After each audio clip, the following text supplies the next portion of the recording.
Ну, у нас у всех осадочки остались, это раз. Но тишина в политике часто бывает обманчивая и может означать иногда лишь загнанное внутреннее недовольство. Где-то были взаимные распилы, где-то были еще какие-то вещи, которые, по сути дела, да, устраивали там, может быть, обе стороны. Значит ли это, что произошла какая-то перезагрузка в наших отношениях? С приходом Сергея Владимировича Кириенко, мне кажется, правила игры изменились кардинально. Ты сам сказал про антироссийские настроения. Про турецких сил у Да. нас нет, не было и не будет. Если ты добавишь некоторые, уже будет не грубо. Ты сейчас оправдываешься. Нет, если говорить о конкретных политтехнологах, то можно много чего сказать, да. Здесь ты меня поймал, я так глубоко не копал. Но Что маленькая Абхазия может дать большой России? если мы научимся понимать абхазов по-настоящему, это нам не составит, мне кажется, понять всех на планете. Почему все-таки Россия помогает? Твой союзник должен быть сильным.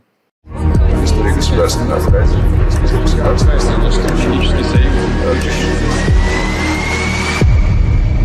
Здравствуйте, друзья! Сегодня у нас в гостях известный российский военкор и известный в Абхазии Семен Пегов, его все знают. И вот сегодня у нас произошел такой маленький экспромт, мы немножко поменяли формат. Вот сегодня мы тебя притащили не в студию, а в Пасху. Спасибо огромное.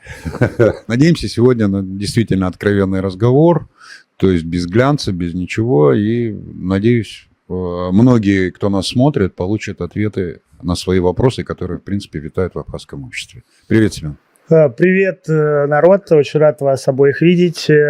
Классно, что мы именно в такой атмосфере общаемся. Для меня это такая атмосфера ностальгическая, потому что я, когда в молодости здесь работал на БЗ-ТВ, в те редкие выходные, когда идет, особенно вот под конец зимы, начало весны, дождь, вот типа как сейчас, самый кайф сесть у костра, выпить рюмочку чачи, мы сегодня, да, по чаю. По чаю. Да, шикарно. Вот, и посидеть, подумать о жизни, поговорить с друзьями. Так что, я думаю, атмосфера располагает к максимально откровенному и искреннему разговору. Семен, рада тебя видеть. Вот мы сегодня в Абхазске решили записаться. Нас ждет горячая быста, поэтому отстреляемся и потом отведаем трапезу. На всякий случай, кто не знает, Семен Пегов в Абхазии жил несколько лет, работал на БЗ-ТВ. Мы его здесь все воспринимаем как нашего соотечественника, человека, который изнутри знает наше общество, понимает нас. Ну, наш человек, скажем так. Семена я еще знаю по совместительству, будучи в Пятнашке. Мы много раз... там с тобой познакомились. Да, там мы познакомились, много раз в Донецке пересекались. И интересно сегодня вот пообщаться с тобой в таком формате. Мы проводим блиц небольшой, такой в самом начале, для того, чтобы задать неформальный тон беседы. Я за.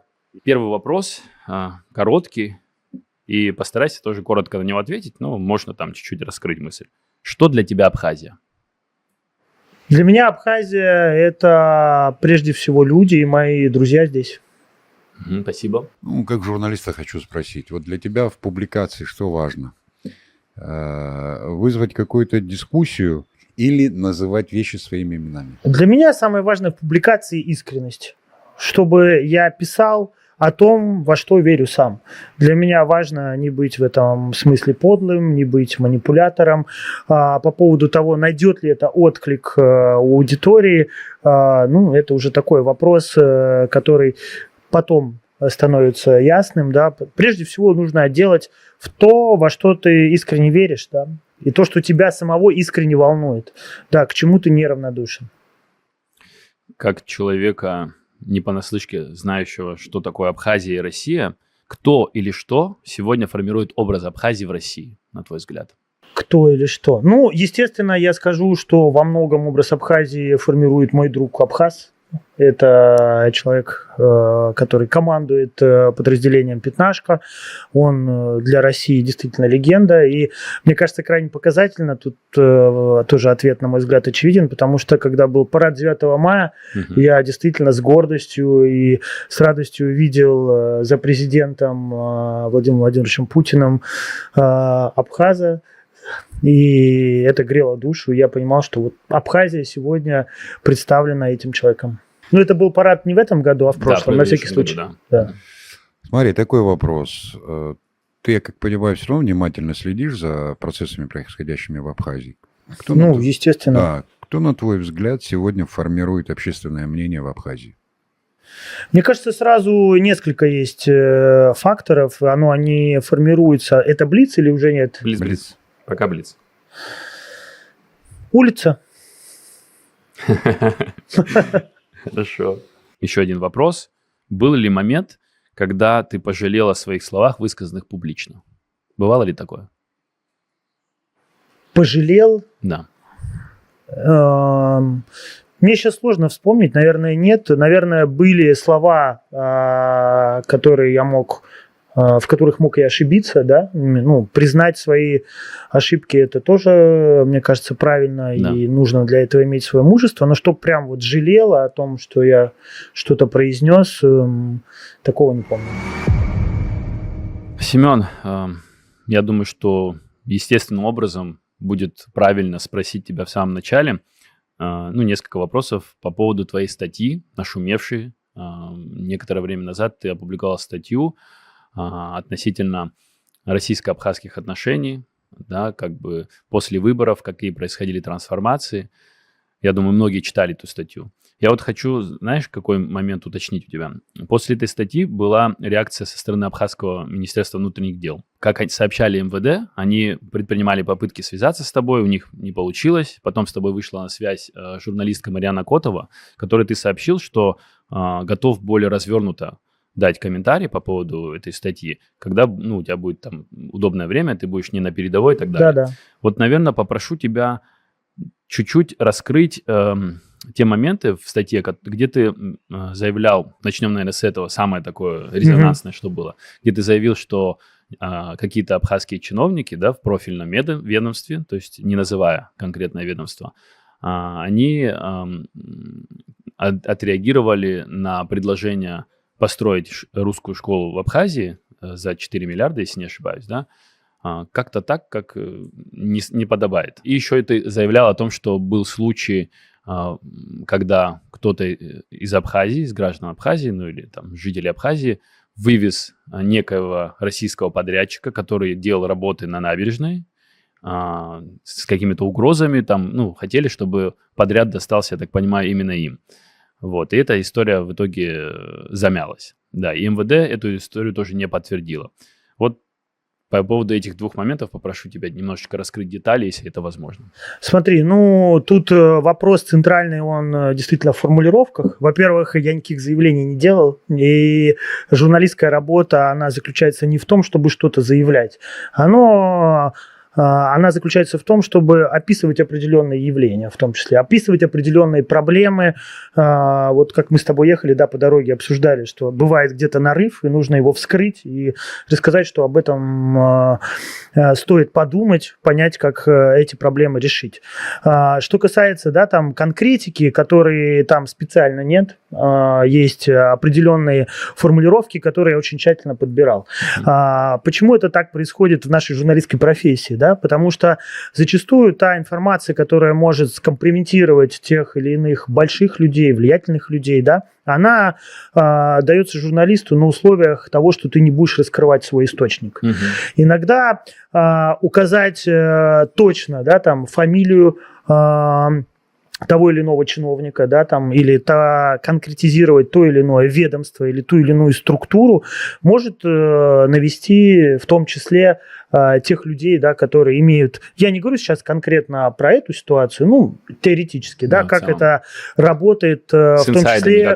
Как работать с инсайдами, как работать в расследовательской журналистике. Я вот не первый год в профессии, немного знаю действительно правила. Я отмечу прежде всего, что во всех своих источниках я уверен достаточно сильно, потому что это был, естественно, не один источник. Я всегда информацию перепроверяю, не полагаясь просто на какое-то одно чье-то мнение.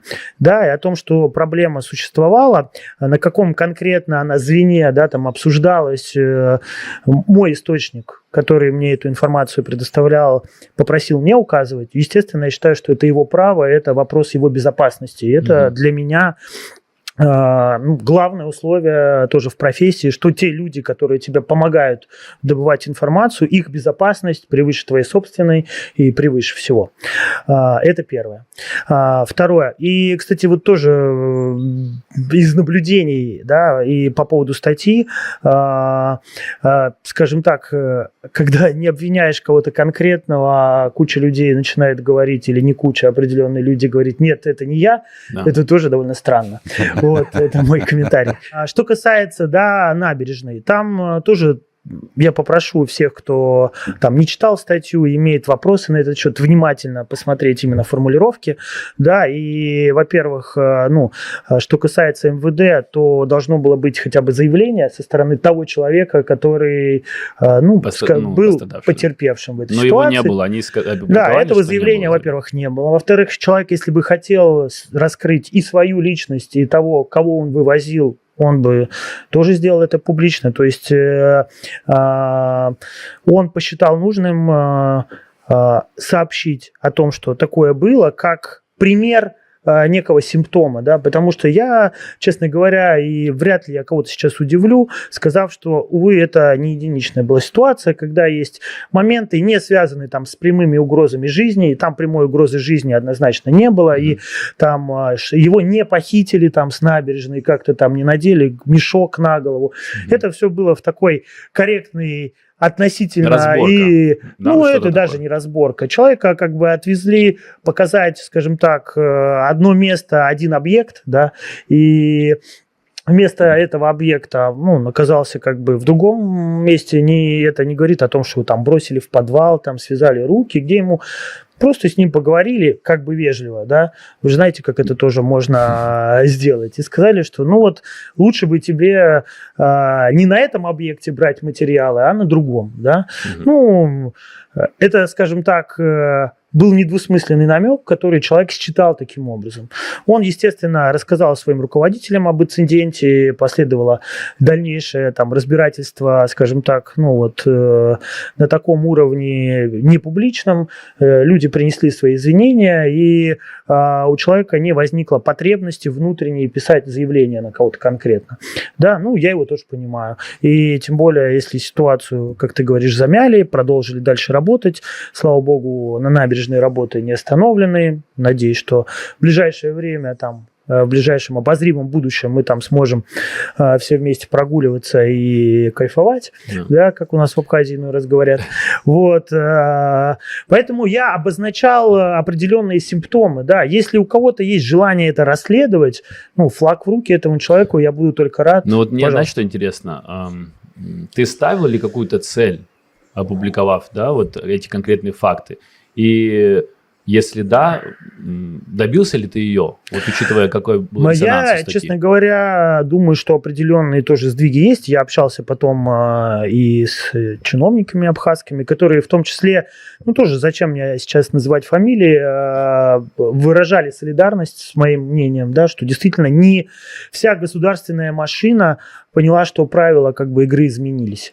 И для меня это очень важно, потому что ведь изменились те русские, точнее, да, с кем абхазы сейчас взаимодействуют на государственном уровне. Я имею в виду тот политический блок в России, да, который теперь отвечает за взаимодействие с Абхазией. Чего тут греха таить, предыдущий политический блок выстраивал отношения по другим принципам, да, которые в том числе устраивали серьезную часть абхазского чиновничества, если быть откровенным. Да. Это где-то были взаимные распилы, где-то были еще какие-то вещи, которые, по сути дела, да, устраивали там, может быть, обе стороны. Да? Кто-то получал на тех или иных этапах свою выгоду от этого. Но с приходом Сергея Владимировича Кириенко, мне кажется, правила игры изменились кардинально, да, где человек приехал здесь работать, и я думаю, что абхазы это чувствуют по его отношению и к стране, и по тому, как он общается с людьми, это невозможно поделать, да, что человек сюда приехал не зарабатывать какие-то барыши или деньги, или какие-то политические баллы, он действительно искренне хочет помочь абхазской государственности стать еще крепче, наладить здесь таким образом жизнь в стране, чтобы Абхазия не была дотационным партнером или дотационным соседом, чтобы при помощи России, да, смогла действительно окрепнуть настолько, что будет обеспечивать себя полностью самостоятельно. И чтобы это произошло, те тенденции, те привычные системы взаимоотношений, да, ну, должны уйти в прошлое. И факт вот этой публичной, что ли, да, публичного освещения того, что эти взаимоотношения в прошлое до конца еще не ушли, я не говорю, что все такие. Нет, очень многие действительно и перестроились, многие люди, кто сейчас занимает впервые высокие посты, скажем, понимают ответственность момента и понимают, что сейчас для Абхазии все происходящее – это огромный шанс. Более, скажем так, лояльно настроенного, более доброжелательно настроенного человека и политика, чем Сергей Владимирович Кириенко, который здесь родился, вырос, провел свою молодость и сейчас с радостью сюда приезжает. Ну, наверное, сложно представить в России. И для Абхазии это огромный невероятный шанс. Очень хочется мне лично, как человеку, который к Абхазии неравнодушен, чтобы этот шанс не был упущен. А когда происходят такие вещи, как да, вот в истории с набережной, да, там вроде это как бы там мелочь, там по абхазским, наверное, понятиям, простите меня за выражение, это, наверное, нельзя назвать даже разборкой, да, но в России это другой менталитет, и когда с тобой таким образом выстраивают диалог, осадок остается даже после извинений, да. Хочется, чтобы этого не было, вот мой мотив. Да, хочется, чтобы мы научились, и мы, и русские, и абхазы, слышать и понимать друг друга на новом уровне. Ну, смотри, ты много проработал и в горячих точках, и в разных регионах, ну, очень хорошо знаешь специфику Абхазии, да. И вот сейчас о чем ты говорил, тут есть еще, наверное, вторая сторона, да. Вот судя по статье, ты вот одобряешь вот приход вот такого жесткого технократического подхода. Но... А в чем он жесткий? Вот у меня вопрос. Не, ну есть, ты говоришь, правила поменялись, да? И... Ну, правила поменялись, имеется в виду, что давайте просто не будем больше воровать деньги. Вот, честно говоря, это, наши общие. Ну, это знаешь как? Это не жестко, это вот минимальная такая, это, знаешь, то, с чего должны начинаться любые справедливые отношения друг с другом. Вот после войны все 30 с лишним лет, каждый год, мы это все слышим. Давайте не будем воровать, будем бороться с коррупцией, 3/10, но возраст не там. Ты хорошо подметил, что действительно правила изменились, то есть подход к этому изменился, но все равно в обществе остается, ты сам видишь, да, в обществе все равно остается определенное напряжение. И вот я хочу тебе сказать, так как ты, в принципе, мы с тобой беседовали, у тебя огромное количество здесь друзей, знакомых. И, естественно, да, можно сказать, родственников. Для родственников, да, и люди, которые вот в приватных беседах с тобой говорят и тебе открывают истинную картину, да, о чем не всегда скажешь. Да, я с огромным количеством людей действительно, брат, общаюсь, начиная от простых работяг и ребят на новом районе, где я тоже жил, в гаражах, до самых там высоких чиновников, и действительно у меня есть возможность, по крайней мере, формировать свою картину, ну, скажем так, ну, в полном, что ли, ракурсе.